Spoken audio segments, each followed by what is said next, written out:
Ninachokifanya kikubwa inahusika na masuala mazima ya internet.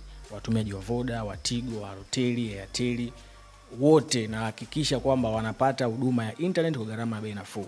Tunawapatia menu za kudumu kwenye line zenu na malipo ni baada ya kukamilishiwa huduma. Kwa watumiaji wa Airtel, menu yenu hii hapa. Iangalie kwa makini watumiaji wa Airtel. Watumiaji wa Tigo, usije ukaona, angalia vizuri hapo. Kwa watumiaji wa Vodacom, menu yenu hii hapa.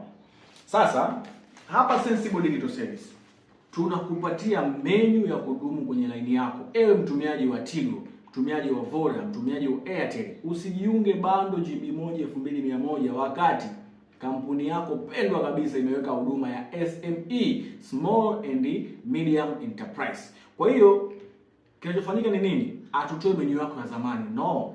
Tunakupa additional menu ambapo utakuwa unaitumia kujiunga bando za bei nafuu. Kwenye hizi menu GB moja thamani yake inakuwa ni kama shilingi 1000 au shilingi 900 kwa baadhi ya menu. Kwa hiyo njoo WhatsApp, nitakupa maelekezo ni kwa namna gani naweza kukusaidia uondokane na changamoto za kutumia pesa nyingi kwenye bando. Sensible Digital Service tumenyooka na mawakala wetu wote wamenyooka. Unapewa huduma na unalipia. Unaogopa nini?